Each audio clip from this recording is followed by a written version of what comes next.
estilista, como usar a história do corset ao seu favor. Prazer, meu nome é Jerônima Baco, eu sou especializada em corset sob medida e aqui no canal a gente fala sobre empreendedorismo de moda. O corset é uma das peças do vestuário que está há mais tempo no guarda-roupa feminino. E em alguns momentos da história foi uma peça que gerou certa polêmica, mas eu vou começar a contar essa história para vocês a partir do século 16, porque antes disso, as peças de estruturação metálica que a gente tem notícia tá mais relacionada à correção da postura, à correção de algumas deformidades e até a tortura, e não como uma peça do vestuário, que é o objetivo desse vídeo aqui. Você sabia que nos séculos 16, 17 e 18, o corset, o espartilho, como você preferir chamar, já que espartilho nada mais é do que a tradução da palavra corset para o português, eles não se chamavam assim. Os corsets desse período se chamavam stays, par of stays ou bodies, dependendo do período e da região em que você morava. Durante esses 3 séculos, o corset, os corsets, né, eles possuíam uma estrutura cônica funilada e não em formato de ampulheta como nós conhecemos hoje, né? E a função dele principal era dar suporte para os seios e deixar a postura bem ereta. Era uma peça de baixo, tá? Usada pelas realezas junto com outras peças de armação e estruturação para dar suporte para os vestidos da época, que deveriam passar um ar de imponência. A diversidade de tecidos não era tão grande, o corset ele era completamente costurado à mão e a estruturação dele, gente, era feito de barbatanas de baleia, de ossos e até de madeira. Mas isso não impediu o desenvolvimento e a criação de muitas peças luxuosas, tá? Eis que chega o século XIX. E foi aí que os corsets passaram por grandes modificações. Agora a modelagem dele já tem um foco na valorização da cintura e das curvas.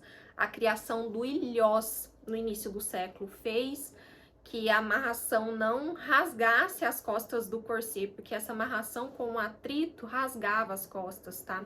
Com a criação do ilhós, isso fez um melhoramento da peça. A criação da máquina de costura no meio do século XIX foi possível utilizar diversos materiais que antes não eram possíveis de serem utilizados por conta de não ter máquina de costura, de tudo ser feito à mão.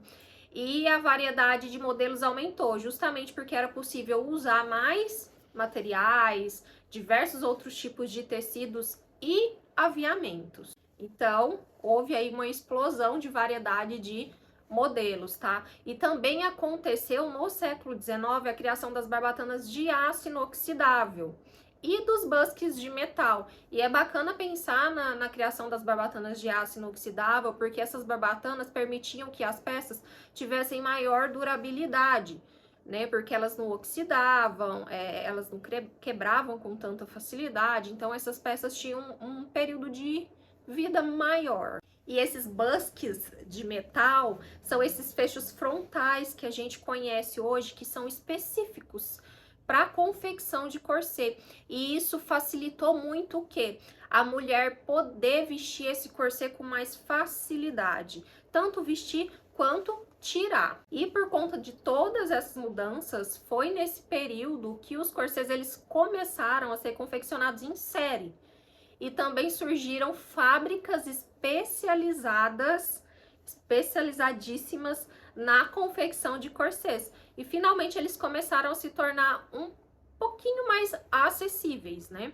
Com a popularização das peças, né, dos corsets, se tornou comum o uso de etiqueta para diferenciar uma peça da outra entre as marcas, né? Essas marcas especializadas nas confecções de corset, essas fábricas. E também, inclusive, aconteceram patentes, tá? De modelos específicos e exclusivos para evitar cópias. Então, naquela época, eles já patenteavam alguns modelos para evitar cópias desses modelos de corset. E com o corset em destaque e as mulheres desejando uma cintura cada vez menor, Lógico que os médicos começaram a acusar o corset como sendo o grande vilão contra a saúde feminina naquela época, mesmo não havendo evidências e estudos concretos na época, né, que prove isso. Mas essa polêmica e essa discussão, ela, né, acontece até hoje, por conta desse momento histórico. As peças dessa época que tinham um foco de compressão bem maior na cintura também são conhecidas por corsês vitorianos, lembrando ali do reinado da Rainha Vitória no Reino Unido durante boa parte do século XIX. Durante o final do século XIX, parte ali do início do século XX, surgiram os corsês em formato S, que projetavam os seios para frente e dava a sensação de quadril para trás, sendo que o comprimento de algumas peças cobriam quase todo ali o quadril, e usar alguns modelos era até um pouco mais difícil, né? Porque era quase impossível sentar, você ficar sentada com conforto usando esses modelos. Mas com a Primeira Guerra Mundial em 1914, a escassez de aço por conta dessa guerra e as mulheres indo para o mercado de trabalho, o corset ele foi entrando em desuso e sendo substituído pelo uso de cintas e dos sutiãs. A cintura marcada ela só foi retornar após o final da Segunda Guerra Mundial, ali com o new look do estilista Christian Dior, por exemplo. Mas as peças que eram usadas nessa época, né, por baixo da roupa, era bem diferente dos corsês tradicionais. Elas tinham uma modelagem diferenciada, já era usado tecido elástico, né, com mais elasticidade. Então, não era bem diferente daqueles corsês tradicionais do século XIX, tá?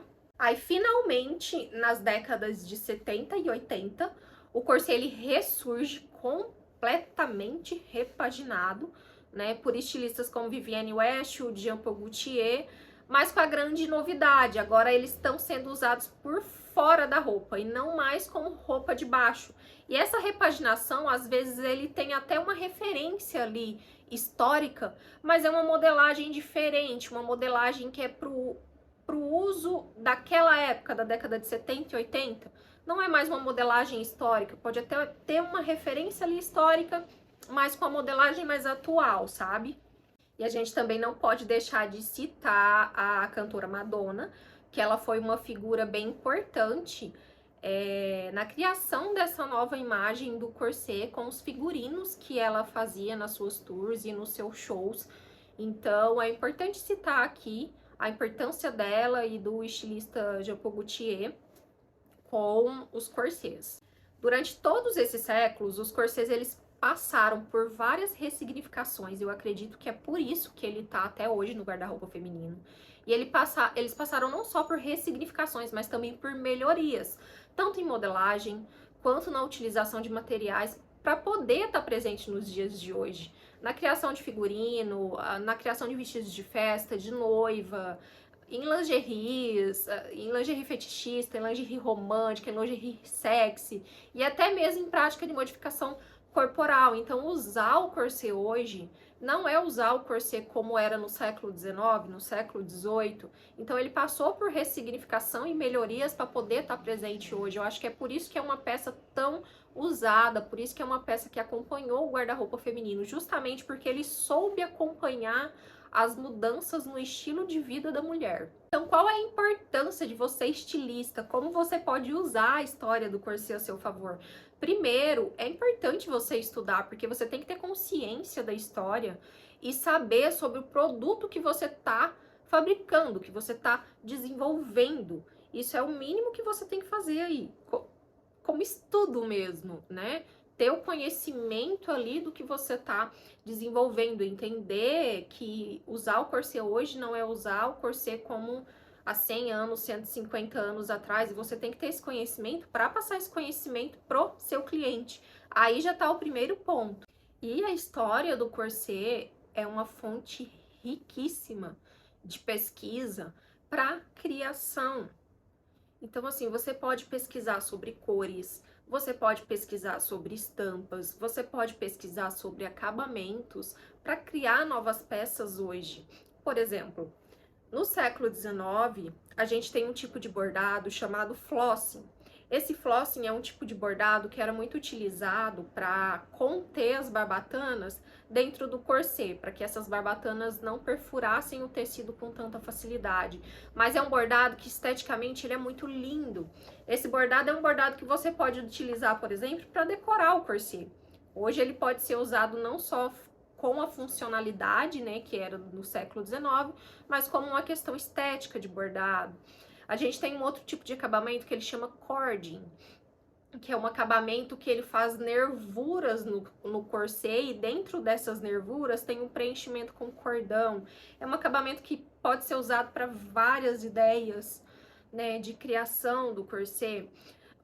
Uma outra curiosidade também, quando você vai pesquisar sobre corsês no século XIX, você vê muitos corsês com colchete na cintura. Você sabe por quê que esses corsês tinham esse colchete? Você sabe por que esses corsês tinham esse colchete na cintura? Era porque eles eram usados como roupa de baixo e as anáguas não podiam subir quando você se sentava. Então, esse colchete, ele segurava as anáguas. Então, são curiosidades, detalhes, acabamento que você pode incrementar na sua criação para criar peças novas e atualizadas. A história do corset é uma ótima fonte de pesquisa para a criação. Você pode pesquisar modelagens antigas, mas atualizar ela para o sob medida, para a vida da mulher atual. Então, é uma outra fonte, tá? Um exemplo que eu posso dar para vocês foi a coleção que eu criei baseada na série Bridgerton. Foi a coleção que eu mais vendi no ano de 2021. Eu fiz uma coleção baseada na série Bridgerton, que é uma série de época, né, que tem corsês históricos, né, referência de corsês históricos, e eu fiz uma pequena coleção, se eu não me engano era 5 ou 6 peças, no início de 2021, e foi a coleção que eu mais vendi até hoje. Então, olha como a história do corset pode te dar fontes de criação. Ah, Jerônimo, e como eu posso me aprofundar nisso? Porque aqui é um vídeo, assim, que eu dei um panorama geral rápido para vocês da história do corset, apesar de conter bastante informação. Como que vocês podem se aprofundar para estudar a história do corset? Vocês podem procurar por livros, principalmente de história da moda. Eu vou deixar alguns exemplos aqui, tá? Algumas indicações para vocês abaixo do vídeo, escrito. E vocês podem pesquisar em museus também, em sites de museus, onde tem acervos de corset. Alguns museus já têm sites que os acervos estão digitalizados. O Victoria and Albert, por exemplo, de Londres, e o Metropolitan Museum of Art de Nova York, eles já têm esse acervo digitalizado. Então, você entra no site deles, já tem lá a foto do corset, com a descrição dos materiais e até descrição histórica, vídeos históricos, né? Isso é uma fonte confiável, uma fonte realista, porque é a fonte ali da peça física, né, real de você estar estudando. Então, eu vou deixar aqui embaixo algumas indicações de livros e algumas indicações de sites de museus para vocês se aprofundarem na história do corset.